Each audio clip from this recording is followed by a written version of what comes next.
மதுரை மாநகராட்சியில் வரி விதிப்பு முறைகேடு விவகாரத்தில் 55 பேருக்கு தொடர்பு இருப்பதாக அதிர்ச்சி தகவல் வெளியாகியிருக்கிறது. இவ்விவகாரத்தில் முன்னாள் உதவி ஆணையர் உட்பட 8 பேர் கைதாகியுள்ளனர். என்ன நடந்தது? இந்த வீடியோவில் விரிவாக பார்க்கலாம்.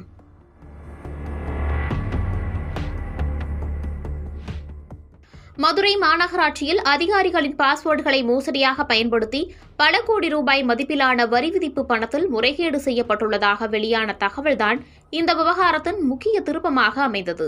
இந்த மோசடி விவகாரத்தில் சைபர் கிரைம் மற்றும் மாநகர மத்திய குற்றப்பிரிவு போலீசார் இணைந்து தீவிர விசாரணை நடத்தி வருகின்றனர். மாநகர மேயருடன் நெருக்கமாக இருந்த சில முக்கிய அதிகாரிகளிடம் கூட விசாரணை மேற்கொள்ளப்பட்டுள்ளதாக தகவல் வெளியானது. இந்த நிலையில்தான் இதில் 8 பேர் இன்று கைதாகியுள்ளனர். கடந்த ஆண்டு வரி வசூல் தொடர்பாக மாநகர ஆணையாளர் நடத்திய வாராந்திர ஆய்வுக் கூட்டத்தில்தான் 100க்கும் மேற்பட்ட கட்டடங்களுக்கு விதிகளை மீறி குறைந்த அளவில் வரி விதிக்கப்பட்டது தெரியவந்தது.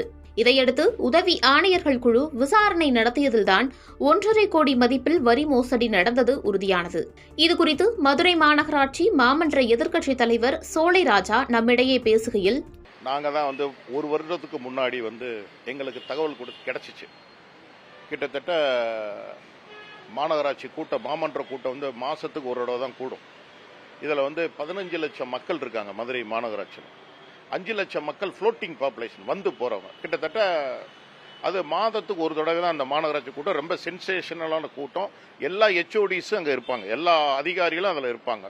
ஸோ அதன் அடிப்படையில் அந்த கூட்டத்தில் பிரதான எதிர்க்கட்சின்ற முறையில் நான் எழுந்திருச்சு, வருவாய் இழப்பு இருக்குங்க, வரி ஏய்ப்பு 100லேருந்து 150 கோடி. இப்போ இந்த கவர்மெண்ட் ஏற்கனவே 100லேருந்து 100% வரி வீட்டில் இருக்கிறவங்களுக்கும் குடியிருப்புக்கும் கமர்ஷியலுக்கு 150 ஏற்றிருக்கிறாங்க. இதுவே ரொம்ப கஷ்டம். ஆனாலும் இதை என்ன பண்றாங்க, மிட்டா மெராஸ்தாரா இருக்கிறவங்கெல்லாம் சேர்ந்து அந்த ரெசிடென்சியல் லெவலில் தான் இவங்க வரியை கட்டுறாங்க. கமர்ஷியல் பில்டிங்கை யூஸ் பண்ணிக்கிட்டு இதுக்கு கீழே இருந்து மேலே வரைக்கும், மண்டல தலைவரிலிருந்து கீழே இருக்கிற வரைக்கும் பண்ணிக்கிட்டு இருக்கிறாங்க. அதனால இது உரிய நடவடிக்கை எடுத்து 100லேருந்து 150 கோடி வருவாய் இழப்பு இருக்கு, இது உடனே கண்டுபிடிக்கணும்னு சொல்லி தினேஷ்குமார் ஐஏஎஸ் கமிஷனர்கிட்ட சொன்னோம். அவர் நான் விசாரணைக்கு உட்கொள்கிறேன் பண்றேன்னு சொன்னாங்க. அடுத்த மாச கூட்டத்தை வரைக்கும் எந்த தகவலும் எங்களுக்கு இல்லை. அடுத்த ஒரு மாசம் கழிச்சு நாங்கள் அதே கூட்டத்தில், அடுத்த மாதிரி கூட்டத்தில் நாங்கள் எந்திரிச்சு கேள்வி கேட்கிறோம். என்ன மாதிரி நீங்க எடுத்திருக்கீங்க, என்ன நாங்கள் குழு அமைச்சிருக்கிறோம், விசாரணை பண்ணிக்கிட்டு இருக்கோம்னா. சார், ஒரு படி மேலே நீங்க யாரு ரெசிடென்சியல் ஏதுன்னு கண்டுபிடிக்கிறதுக்கு ஒரு கைட்லைன் கொடுக்குறேன். தமிழ்நாடு எலக்ட்ரிசிட்டி போர்டு மதுரை டிவிஷனை பிடிச்சி இந்த ஏரியாவில் பூரா யார் ரெசிடென்சியல் கரண்ட், யாரெல்லாம் கமர்ஷியல் கரண்ட்னு பாருங்க. அப்போ அந்த கமர்ஷியல் கரண்ட் லிஸ்ட்ல இருக்கிறவன் பூரா ரெசிடென்சியல் பேர்ல வரி கட்டியிருக்காங்கன்றத செக் பண்ணீங்கன்னா கண்டிப்பாக இதில் பிடிபற்றலாம், கண்டிப்பாக பண்ண முடியும். அப்படிதான் எல்லிஸ் நகர் ஏரியா, KK நகர் ஏரியா, அண்ணா நகர் ஏரியா, மீனாட்சி அம்மன் கோயிலை சுற்றி செல்ல ஏரியா, இப்படி நிறைய ஏரியாவில் இருக்கக்கூடிய கமர்ஷியல் பில்டிங் ரெசிடென்சியல் பில்டிங் பேர்ல கட்டுறாங்க அப்படின்றது ஊர்ஜிதமாகி அவர் ஃபாலோ பண்ணி ஒரு கம்ப்ளைண்டே நான் கொடுத்துருக்கேன். அவர் சொன்னது அந்த கூட்டத்தில் நான் போலீஸ் கம்ப்ளைண்ட் கொடுத்துருக்கேன். இது கிரிமினல் த்ரெட். காரணம், அப்பயே அவர் அந்த 2வது கூட்டத்தில் ஒரு 3 பேரை சஸ்பெண்ட் பண்ணார். அந்த 3 பேரும் டெம்பரரி பில் கலெக்டர்ஸ் மூலயமா தான் அவர் கலெக்ட் பண்ணி தான் அதை போலீஸுக்கு ஹேண்ட் ஓவர் பண்ணாங்க. அதோட நின்று போச்சு. இப்ப பழையபடி இப்ப 2 நாள் 3 நாளா தான் பயங்கரமா அண்டர்டேக் ஆகுது. ஆனா இப்போ என்னன்னா, அதிகாரிகளுடைய பாஸ்வேர்டை பெரிய லெவலில் முறைகேடு பண்ணிருக்காங்க. இப்போ உதாரணத்துக்கு இப்போ ஒரு பில்டிங் வரியை குறைக்கணும் அப்படின்னா அதுக்கு என்ன மாதிரியான சட்டத்திட்டங்கள் இருக்குது? இந்த அதிகாரிகளுடைய பாஸ்வேர்டு அந்த அந்த விஷயங்கள் எப்படிலாம் பயன்படுத்திக்கிறாங்க? சார், அதிகாரிகளோட பாஸ்வேர்டை கீழே இருக்கிறவங்களாம் யூஸ் பண்ணாங்கன்னா இவங்க நாலேஜ் இல்லாம எப்படி பண்ணுவாங்க? இவங்க நாலேஜ் இல்லாதான் சார் பண்றாங்க. இப்ப இவங்களுக்கு என்ன, இப்போ இன்னைக்கு பாத்தீங்கன்னா அப்ப இருந்த ஏசி, அப்ப இருந்த பில் கலெக்டர்ஸ், இவங்களெல்லாம் சிலவங்கள தூக்கி விசாரிச்சுக்கிட்டு இருக்காங்கன்னு பேப்பர்ல தான் பார்த்தோம். பட் அது எந்த அளவுக்கு சாத்தியக்கூறுன்னு தெரியல. ஆனா பாஸ்வேர்டு எல்லாமே நாலேஜ் இல்லாம, அவங்க நாலேஜ் இல்லாம எதுவுமே பண்ண முடியாது. இப்ப இன்ஸ்டாகிராம் இருக்கு, நம்ம இன்ஸ்டாகிராம்ல ஒரு ஆள் போட்டிருக்கான்னு சொன்னா நம்ம நாலேஜ் இல்லாம எப்படி போட முடியும்? அது மாதிரிதான் பாஸ்வேர்டு இவங்களோட நாலேஜ். அதுவும் கவர்மெண்ட் ஸ்டாஃப் அவங்க பாஸ்வேர்டை ரொம்ப கான்பிடென்ஷியலா வச்சிருக்கணும். அவங்க கீழே இருக்கிறவங்க அதை யூஸ் பண்றாங்கன்னு சொன்னா அதுவே உனக்கு எரர் தானே, அதே தப்பு தானே. அதுவே தப்பு தானே. என் பாஸ்வேர்டை தெரியாம எடுத்துட்டாங்கன்னு சொல்ல அதுவே தப்பு தானே.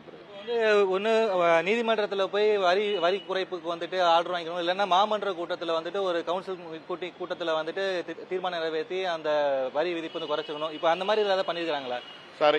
இந்த நான் வந்து ஆக்சுவலாக வந்து நான் கேட்டோம், இந்த மாதிரி எங்கள் ஆட்சியில் வந்து வரியை கூட்டவே இல்லை. பட் இந்த ஆட்சியில் நீங்கள் 100லேருந்து 150%, 100% குடியிருப்புக்கு இது கூட்டிருக்கீங்க, இது தயவுசெய்து குறைக்கணும் அப்படின்னு சொல்லி தான் நான் கேட்டேன். அப்போ மேயர் அம்மாவும் கமிஷனரும் சேர்ந்து இது பாலிசி மேட்டர், இது வந்து சென்னை உள்ளாட்சி பிரதிநிதித்துவ சட்டம், இதை வந்து நாங்கள் ஒன்றும் பண்ண முடியாது, இந்த மாமன்ற கூட்டத்துக்கு அது செல்லாது. எப்படி சொன்னாங்க? இந்த மாமன்ற கூட்டத்துக்கு இது செய்ய முடியாது, இது பூராமே ஜிஓ அப்படின்னு சொல்லி சொன்னாங்க. ஸோ அதனால எந்த விதத்திலையும் மாநகராட்சி கூட்டத்தில் தீர்மானம் இது குறைக்கிறோம் சொல்லி தீர்மானம் போடவே முடியாது, போடவும் கூடாது. அதே மாதிரி இப்போ மதுரை மாநகராட்சியில் வந்துட்டு ஏபிசி அப்படின்ற அந்த கேட்டகரியில வந்துட்டு நமக்கு வந்துட்டு வரி விதிக்கிறாங்க. இந்த ஏபிசினா என்னது? அது பாமர மக்களுக்கு புரியுற மாதிரி சொல்லுங்களேன் சார். ஏ சென்டர்னா இப்போ மீனாட்சி அம்மன் கோயிலை சுற்றி இருக்கு, பார்த்துருப்பீங்க, அது கொஞ்சம் இதாக இருக்கும். பி சென்டர்ன்றது இப்போ எங்கள் இந்த பெத்தானியாபுரம் ஏரியா. சி சென்டர்ன்றது அவனியாபுரம், இதெல்லாம் பார்த்துருப்பீங்க. இதுதான் A centre, B centre, C centre. இப்போ இந்த A centre, B centre, C centre இதில் வந்துட்டு பெரிய பெரிய கமர்ஷியல் பில்டிங் நிறைய இருக்கு. அப்போ அதில் ஏ சென்டர்ல இருக்கக்கூடிய அந்த பெரிய பெரிய கமர்ஷியல் பில்டிங்லாம் என்ன மாதிரி டாக்ஸ் போடுறாங்க? அதைத்தானே இப்போ கோக்குமாக் பண்ணியிருக்கேன். அந்த ஏ சென்டர்ல இருக்கிற சி சென்டருக்குள்ள பில்லைத்தான் அங்கே போடுறான். நான் சொல்றது புரியுதா? அவனியாபுரத்தில் இருக்கிற மாதிரி உள்ள ஏரியாவை மீனாட்சி அம்மன் கோயிலை சுற்றி இருப்பாங்க, ஆனால் அவங்களுக்கு பில்லு டாக்ஸ் வந்து இங்கே நம்ம அவனியாபுரத்தில் இருக்கிற மாதிரி ரொம்ப ரூரல்ல இருக்கிற மாதிரி காட்டிக்கிடுவாங்க. அதில் தான் முறைகேடாகுது. இந்த முறைகேடை எப்படி ஒருத்தன் கீழே இருக்கிறவன் பண்ண முடியும்? எப்படி பண்ண முடியும்? இது அத்தாரிட்டியே மேல இருந்து கீழே தான் பண்ண முடியும், அவங்க சொல்றதுதான். அதனால இதை முழுக்க மண்டல தலைவர்ல இருந்து கீழே வரைக்கும் விசாரிக்கணும், முழுமையா விசாரிச்சு தான் இதுக்கு ஒரு இது பண்ணணும். நாங்க விரைவில் இதுக்கான நாங்க கேட்போம். உங்களுக்கு ஏற்கனவே தெரியும், முதலமைச்சர் வந்து சேலத்தில் வந்து ஒரு பெரிய மாநாடே போட்டார். தமிழ்நாட்டில் உள்ள மாநகராட்சியில் இருக்கக்கூடிய கவுன்சிலர்ஸ், அவங்க கட்சி திராவிட முன்னேற்ற கழகத்தை சேர்ந்த பிரதிநிதிகள், உள்ளாட்சி பிரதிநிதிகள், அதாவது பேரூராட்சி, நகராட்சி, மாநகராட்சி, ஊராட்சி, இதில் இருக்கிறவங்களை பூரா வச்சு ஒரு பெரிய மாநாடே நடத்தினார் சேலத்தில். அப்போ அவர் வந்து நம்ம முதல்வர் வந்து என்ன சொன்னாங்கன்னா, யாராவது தப்பு பண்ணீங்கன்னால் பதவி நீக்கம் செய்யப்படுவீர்கள் அப்படின்னு சொன்னார். அதை பண்ணுவார்னு நாங்கள் எதிர்பார்க்குறோம். ஆனால் எனக்கு அந்த நம்பிக்கையும் இல்லை. ஒரு வருஷத்துக்கு முன்னாடி நடந்த குற்றம் இப்போ திருப்பி கூப்பிட்றீங்கன்னு சொன்னால் இது ஏதோ கண் துடைப்புக்கு நடக்கிற மாதிரி தான் இருக்கு.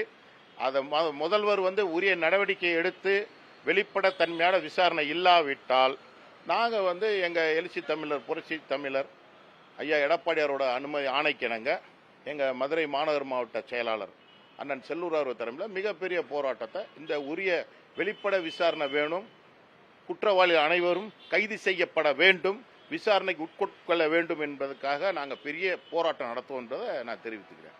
நீங்க சொல்ற மாதிரி இப்போ 2, 3, 4, 5 அந்த மண்டலத்துல தான் இந்த பெரிய லெவலில் முறைகேடு நடந்திருக்கு. இதுல வந்து எந்த மண்டலத்தோடைய தலைவர் வந்து அதிக லெவலில் வந்து முறைகேடு ஈடுபடுற வாய்ப்பு இருக்கிறதா நீங்க நினைக்கிறீங்க? அது எனக்கு ஒன்றும் அது நம்ம வந்து எதிர்கட்சி தலைவர் சரியா சொல்லணும். இப்ப வரைக்கும் நம்ம கரெக்டான சொல்லியிருக்கிறோம். அவங்க வந்து 1வது மண்டலத்தை மட்டும் விட்டுருக்காங்கன்னு நினைக்கிறேன். மொத்தம் 5 மண்டலம் 4 இதில் தான் நான் பார்த்துக்கிட்டு இருக்கோம். எங்களுக்கு வந்து நாங்கள் எதிர்கட்சியா இருக்கோம், நாங்கள் போய் உள்ள என்ன நடக்குன்னு தெரியாது.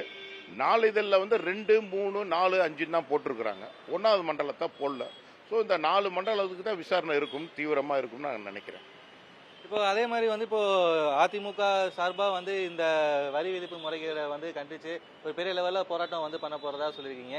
அதுல வந்து யாரெல்லாம் கலந்துக்க கொண்ட வாய்ப்பு இருக்குது? தமிழ்நாடு பூரா போன வருஷம் இந்த வரியை அவங்க வந்த உடனே, திமுக அரசு வந்த உடனே ஏத்துனாங்க. அதாவது வந்த உடனே 100% வரி ரெசிடென்சியலுக்கும் கமர்ஷியலுக்கு 150% ஏத்துனாங்க. உடனே அதை கண்டிச்சு தமிழ்நாடு பூரா எடப்பாடியாரோட ஆணைக்கிணங்க தமிழ்நாடு பூரா பண்ணோம். இங்கேயும் நாங்கள் பண்ணோம்.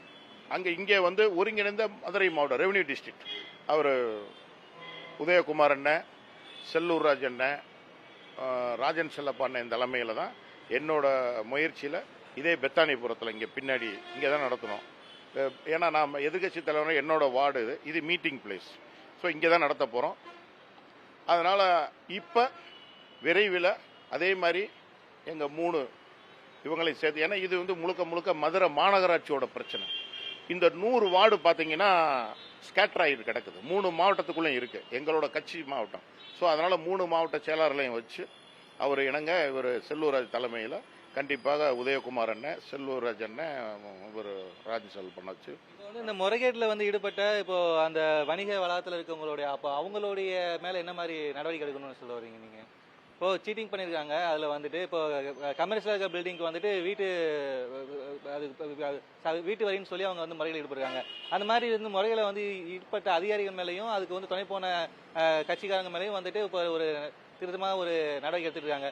அந்த கமர்ஷியலாக பில்டிங் வச்சிருக்காங்கல்ல அந்த ஓனர்ஸ், அவங்க மேலே என்ன மாதிரி நடவடிக்கை எடுக்கணும்னு? இந்த வரி ஏய்ப்பு பண்ணிட்டாங்கன்னு சொன்னால் இத்தனை வருஷம் அவங்க பண்ண மேலே அவங்க மேலே ஃபைன் போடுவாங்க.